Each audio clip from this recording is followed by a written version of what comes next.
if they can master this one, right? If you can get this one done and figured out, everything else is much simpler. You've got to be able to be a leader secure enough in your leadership to literally surround yourself with those types of people. And if you do, the results based on research are going to be there. Definitely wonderful to be with you today. In your latest book, Ally and Leading People Who Are Not Like You, you seem to focus mostly on leading from a place of curiosity. Why is this something that you think is so important when it comes to leadership? Well, thank you for the question. It's funny because a lot of times when we think of leadership, Katie, we think of empathy, right? There's been a lot, people tend to use the word a lot, and empathy is good. You certainly need to be an empathetic leader. But I've switched my wording probably, I don't know, the past year or so to curiosity. And the reason why is when you think about leading people who are not like you, you've got to come into the conversation or just, into the mindset of, I need to be curious. It's not about what I believe or how I see the world, right? Because that doesn't apply. Really what applies is how do they see the world? And so if I'm going to lead and be effective at leading somebody who's not like me, then I really need to come in at it with a sense of curiosity. So I'll give you an example. You're in Sweden, I'm in Dallas, Texas, right? If I was to ever go to Sweden, then I would go there with an attitude of curiosity. Why? Because I've never been there. I don't know anything about, the culture, the people, the history. I know nothing. So when I go there, I'm going with the mindset of expanding my mind. I'm going with the mindset of, how can I have a really great time with these incredible people? So that means I'm going to be asking questions that I don't know the answer to. I mean, let's face it, a lot of times leaders are asking questions they do know the answer to, right? So when you come in with the stance of curiosity, I'm coming in and I'm asking questions that I don't know the answer to. What do the locals do? Tell me about the history. Where's the best place to eat? I don't know the answer, right? By default, by me asking those questions, then I'm going to be listening. And because I'm listening intently, I'm learning. And when you ask and you listen and you learn, now you take action. So you had mentioned earlier that my book is called Ally Leadership, How to Lead People Who Are Not Like You. And I bring that scenario up about being a visitor to a different area that I don't know anyone, because Ally is actually an acronym. So Ally stands for Ask, Listen, Learn, You Take Action. So I want leaders to really shift their thought process. If you want to be effective at leading people who are not like you, which is pretty much everybody these days, then you're going to need to come in with an attitude of curiosity. Ask, listen, learn, you take action. That's the beginning of making sure that you're going to be successful in this journey. And why is it such a challenge for all of us and for leaders to have that natural curiosity and to follow those principles?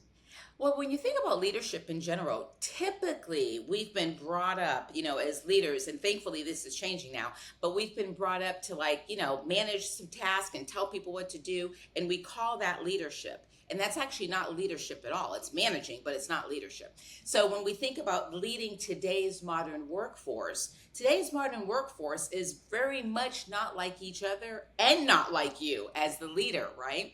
And so for an example, and I don't know if the stats are the same in Sweden, but I'll give you some statistics for here in the States. So we've got 6 generations at work right now. That's unheard of, Katie, like unheard of. So when you think about a boomer, they think very different than a Gen Z or a Zoomer, right? They have different perspectives, different expectations, different ways they see work, right? And their work ethic's a little different. So 1, you've got to lead 6 different generations. 2, women are the majority of the population. That changes the dynamics because women see things differently. We communicate differently.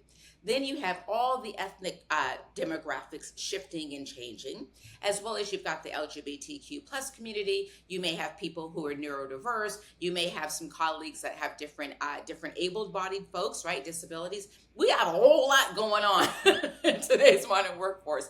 And so leaders are having to deal with oh my gosh, this person's not like me. They're not like each other. They don't think the way I think. They don't see work the way I work, I'm used to. There's just a lot of challenges.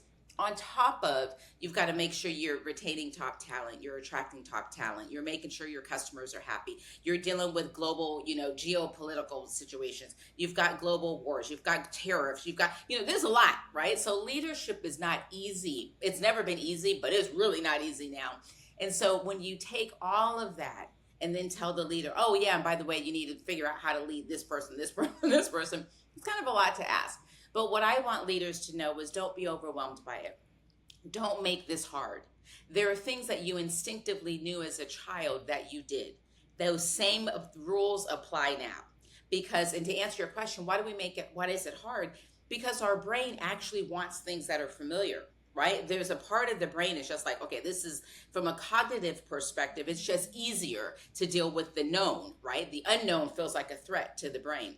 So what we as leaders have to do, because if we're leading people who are unknown to us, right? Or maybe we think we know a lot about them and know nothing about their culture. If we go into it with that attitude, our brain by default is going to start going, nope, you're part of my out group. I'm not familiar with you. I kind of see you as a threat. And so we as leaders have to override that. And how you override it is by simply making the unfamiliar, I'm not familiar with you, familiar. That's the easiest way to do it. You can rewire your brain all day. Little kids do it. You go in a park with 5-year-olds, you're watching them do it all day, right? They don't see it as a threat. They're like, hey, you want to be my friend? What is your name? Right? Everything's very simple to them. They're asking questions they don't know the answer to. And what I'm doing is having leaders really tap into that and start to realize that don't make this hard, because you actually were born with this instinctively. We just got to tap back into that and pull it out again. And when you follow that framework then of ally, ask, listen, learn, and then you take action, you're stepping back into that natural pattern that we have more when we're children, and we have that natural curiosity and awe about the world. Exactly. It wasn't life easier when we were children. Well. We all stand to be 5 again? We can ask children to rule the world instead. That's right. Exactly. Well, some may think like we do have children rule the world, but anyway, that's a different issue. Man. I also saw that you ran your own company as a private jet company, and I'm curious, how did you apply some of these principles as a leader of that company, and how did that work out for you? Yeah, so thank you for the question. So yes, I used to be the president of a private jet company here in the United States. And these principles, the reason why I wrote the book is because I've used the principles my entire working career. I came up in an industry that I was actually not like, there was a lot of people that were not like me. Pretty much everybody was not like me in the private jet industry. And so, and aviation overall. And so I had to learn these techniques and then apply them. Sometimes I did great, sometimes I failed miserably, right? But basically, one of the things, I'll give your audience something very specific. So when you think of the ally leadership philosophy, that's the framework, right? Just do basic stuff. Ask, listen, learn, you take action. That's the framework. But within that, the system itself is called the E.A.R.N system. And I talk about this a lot in the book. And E.A.R.N is also an acronym, and it's E.A.R.N. And the way that I applied the principles of the Ally Leadership Framework into what I did as a president of a company, or even when I was in the C-suite, or now I serve on boards. So it's the E.A.R.N system. E.A.R.N stands for Establish an Environment where people feel psychologically safe, seen, and supported to share their ideas and their thoughts and challenge the status quo. And that's really important for leaders. You don't want a group of people who think like you and act like you and communicate like you and see the world the way you do, because that's not effective. That's not innovative. And that's not a team that's going to perform at their highest level. So that's what the E stands for. Establish an environment where people feel like they can share their thoughts and challenge the status quo. Then there's the A, which means assure alignment. So the left hand has to know what the right hand's doing. The team needs to know what business is the company in and how does the business make money? And more importantly, what is it that I do that helps contribute to helping the business win? So assure alignment. Sounds simple. Most companies, I always tell people, just put me in your company for 5 minutes. Just let me talk to 5 different people. and we can get this solved really quickly. Because if you ask 5 people in your company, and I challenge your listeners to do this since most of them are leaders, today, go and ask 5 people in your company, what business are we in? How does the business make money? And how does what you do contribute to helping the business win? I promise you're going to have all kind of different answers. And there's going to be a gap. And that gives you the starting place of where to close that gap, because you have to assure alignment. You need everybody running in the same direction, right? Misalignment is really expensive. The R in E.A.R.N stands for rally the troops. Your people got to get excited.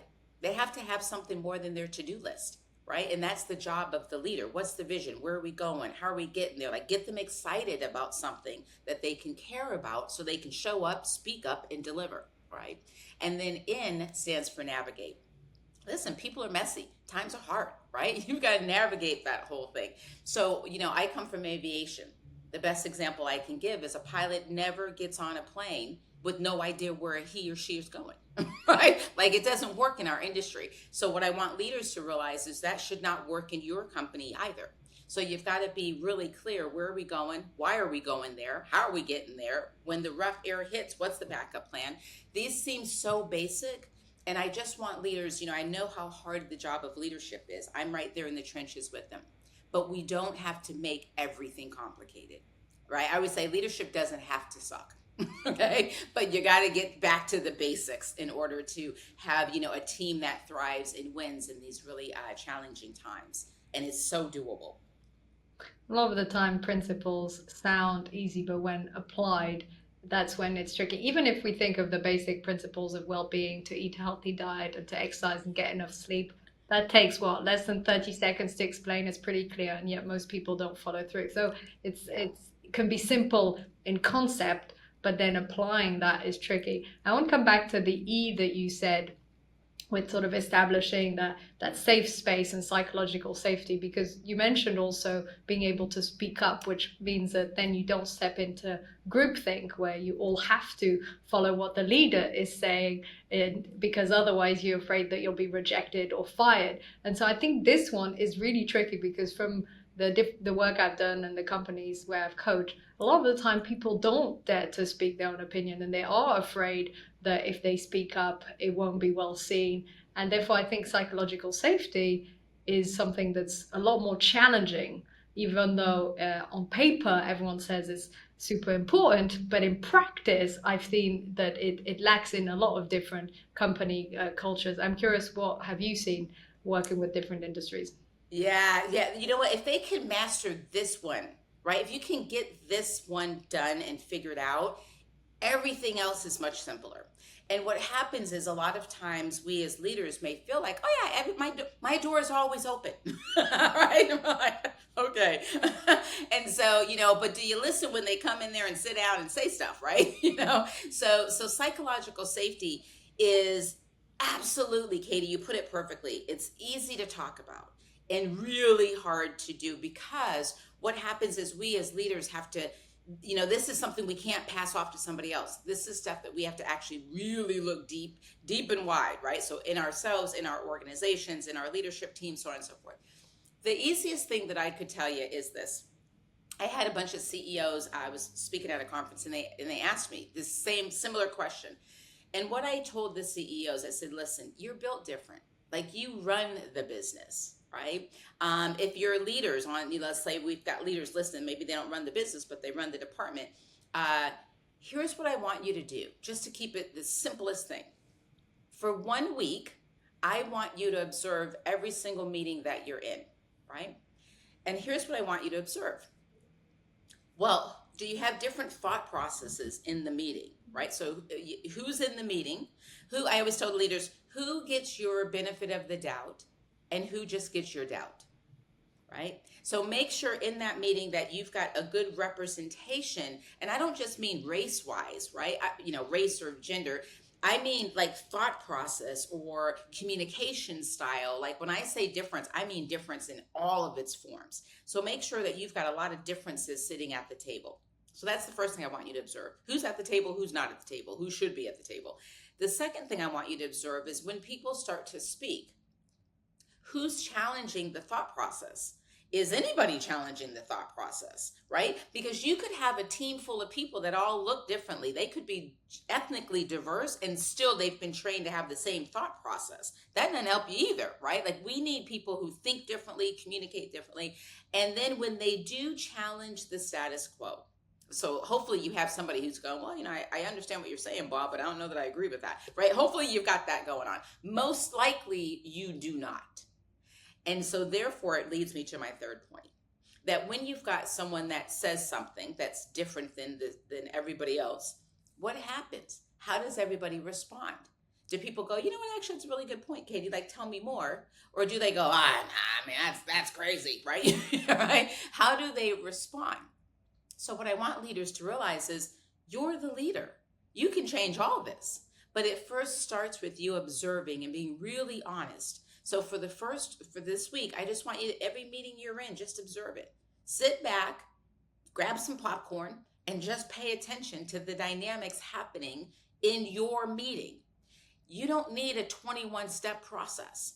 Once you start to pay attention to this, then you instinctively, you're the leader, will know how to fix this, right? You don't need a lot of details. I think that's where we start making it complicated. Like, oh my God, I need a degree from MIT to figure out how to do this. No, just pay attention.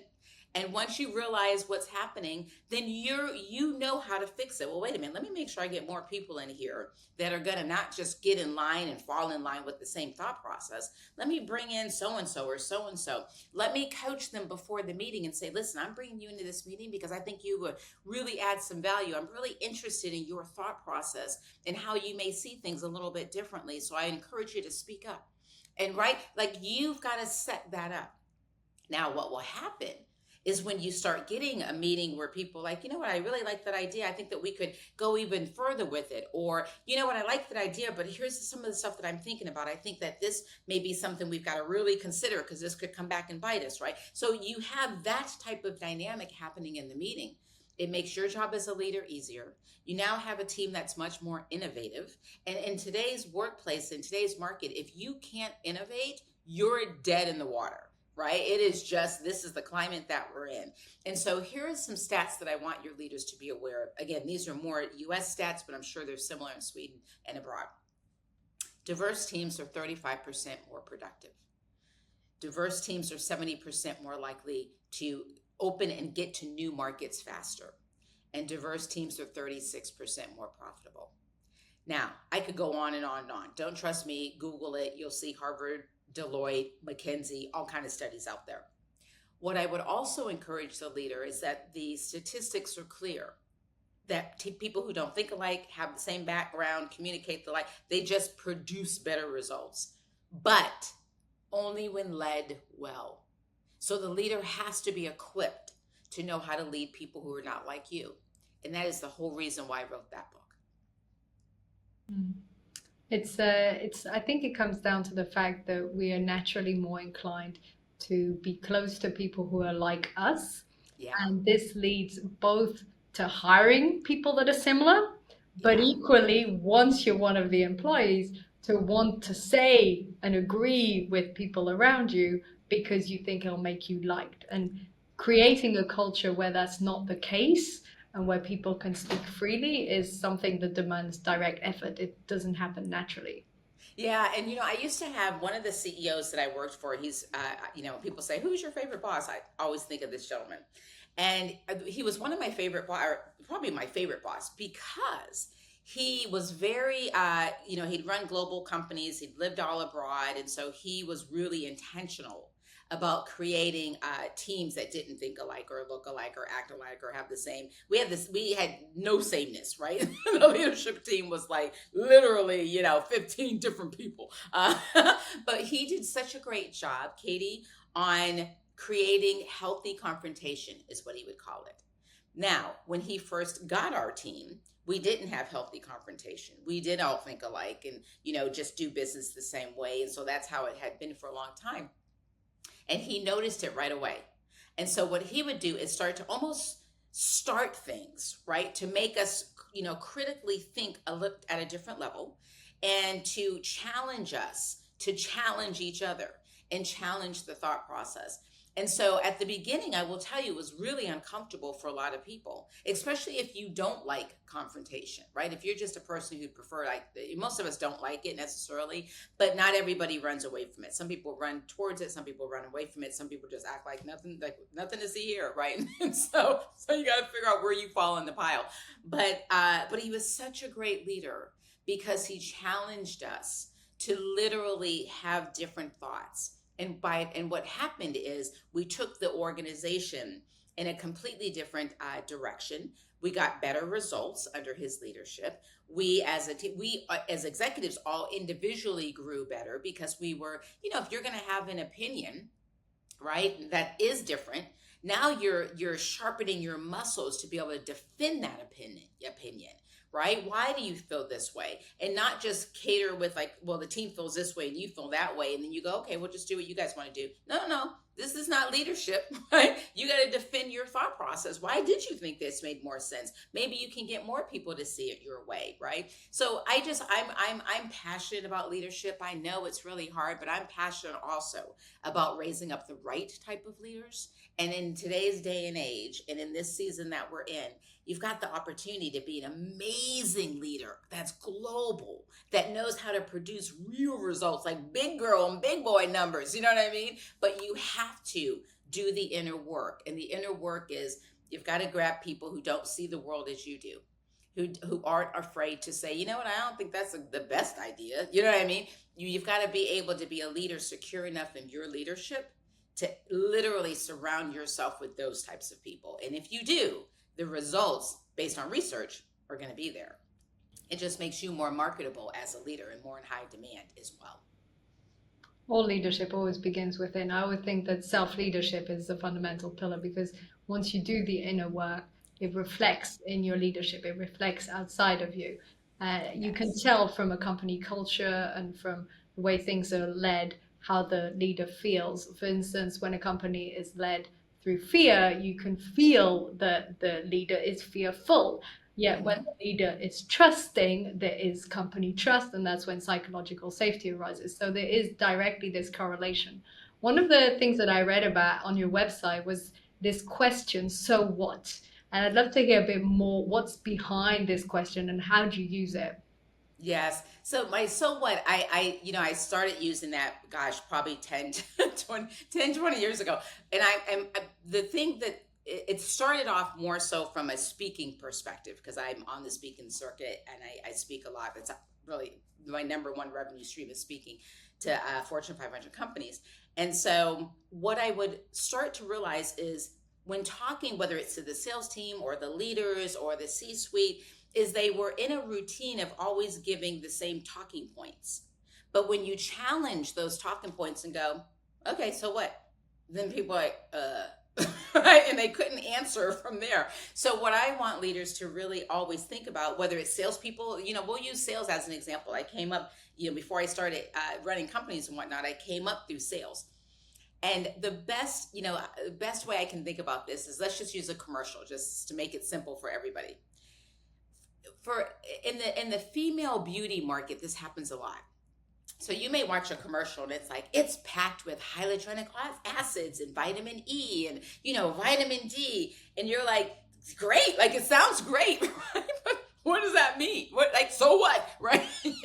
So what I want people to think about is, in its simplest form, you have to tell me the feature and the benefit. Right? And that's what this so what is all about. So if you tell me it's packed, you know what, Katie, you're going to love this skincare because it's packed with vitamin E. And you're like, so what, right? Why does that matter? Well, what that means, Katie, is it's going to remove fine lines. You're going to look younger. You're going to, have skin type. Give me the details, right? Then I can decide if, in fact, this is going to be good for me based on what I need. So what I want when I say this, so what, I'm literally, if somebody says, great, our company has been around for 100 years and, our CEOs come from this schooling and blah, blah, blah, and they go through all their credentials. I'm like, so what? Okay, that's great. Tell me why this matters to me, right? And that's what I want companies, brands, leaders to always be thinking about, is you've got to put yourself in other people's shoes and think about this, so what? And how this whole thing started with me is I would watch my sales team. I'm in the private jet industry, right? You're dealing with the 1% of the 1%, the movers and shakers of the world's economy. That's your customer. And they would just like, oh, we've got this product, and I'm listening to them talk about the product or the plane or the coolness of the plane and all these details. And I'm like, so what? Like, why does this matter? I'll give you an example, Katie. I remember one of my employees, he's a sales director, and he was like, hey, Steph, will you come with me? He was trying to close this particular customer on a jet. And the jet was like $20 million. It was a very cool jet, new jet to market. And so it was the husband and wife. The wife was the one really, for the most part, who was going to be signing the contract. She was the one really buying the jet. So my sales director, who's a man, and myself go in to meet this husband and wife. And I'm kind of sitting and observing his style, right? I'm there more as support for my sales director. Him and the husband get into the cool factor of the aircraft. Oh my God, it's got the F-16 engines and speed to climb. And like you could just feel the, right? They're really excited. So I'm watching this whole thing go on, and I'm watching the wife who's, she's being nice and kind and sitting there and smiling, and, she's not really engaged in the conversation other than smiling and nodding, but she's not really asking questions. And to me, her whole face said, so what? Right? And so at one point I stopped the fellas from talking about the coolness of the aircraft. And I'm like, her name was Ann. Ann, tell me, what is it that you're looking for in an aircraft? She didn't care about the engines, the speed to climb, she didn't care about any of that stuff. She said, does a restroom have a closed door or a curtain?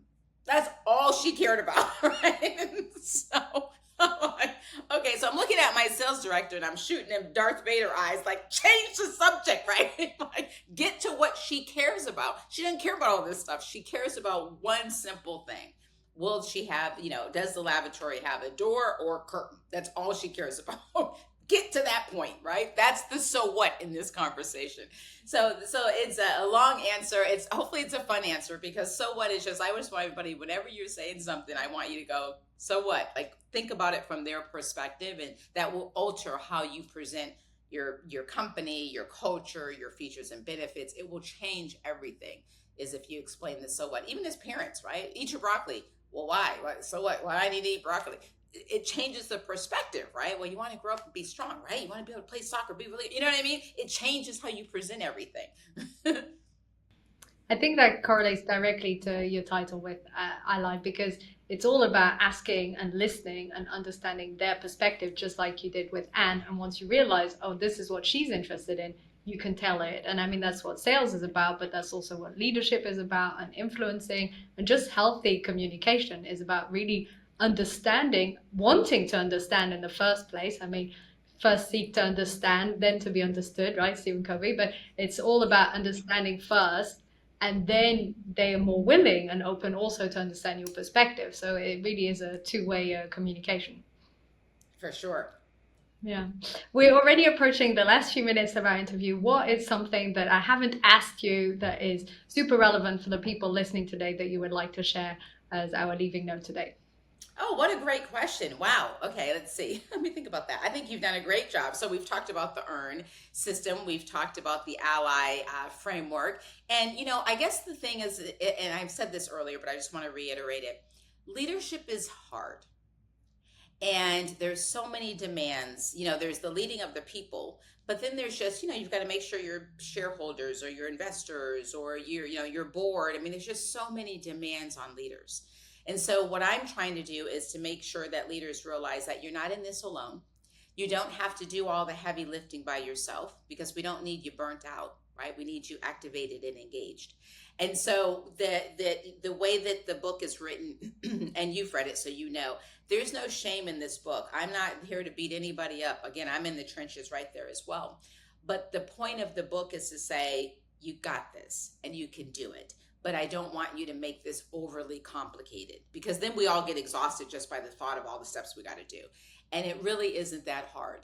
You don't have to jump on a plane and fly 14, hours to then put yourself in an environment where you have to ask and listen and learn. You don't have to do that. You could probably drive up the street and get the same thing accomplished, right? Right? Take 5 minutes, take your family, and all of you go to a neighborhood where you don't look like everybody, and you can experience food that's different from you, and you can go to their art museums and their culture centers, and you can ask and you can listen and you can learn and you can expand your mind. That will make you a better leader. Practice those muscles in something in the simplest way, right? And you know, we again, we probably don't think of it that way. We think, oh, I gotta do all this stuff. It's like, no, just go anywhere that you're not like someone else. I'll give you a quick example. I gotta practice what I preach, right? So I did this recently. My husband and I went to, there's a Buddhist Thai neighborhood in Dallas that I didn't know existed, where monks are walking around and they just are really about their community, and they do a lot of nonprofit stuff, and it's just really amazing.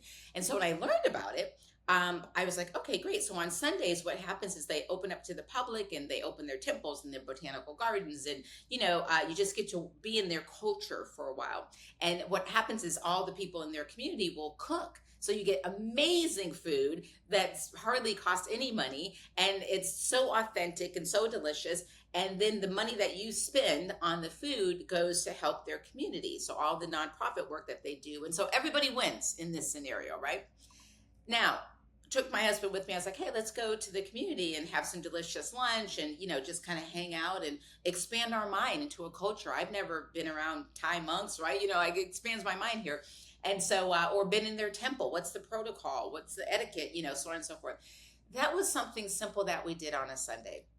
It was so awesome to spend time with people that were not like me, and or people who were exactly like me that were sitting there, and they're there to expand their mind as well. So now we're talking about, why did you come here? And how, is this your first time here? And so it just creates your ability to absorb other cultures in a really non-threatening way, if you will.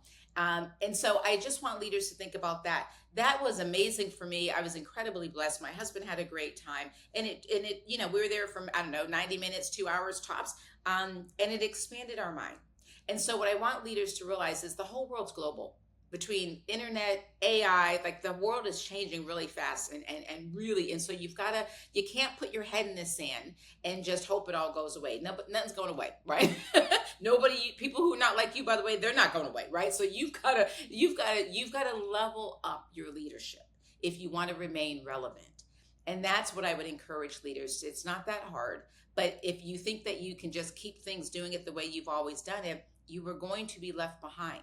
That train has left the station, right? And so what I'm really looking to do is tell leaders, here's something, I have a book, I have a course if they want to do the online simple course training that they can just do to make this easier on yourself so that you're more effective, because you've already got the goods, right? You're a leader, but now you just have to learn how to lead in today's day and age with today's modern workforce.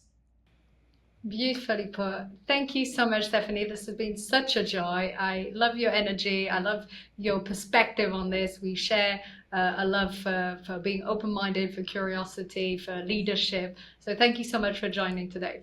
Thank you for having me, Katie. This was fun.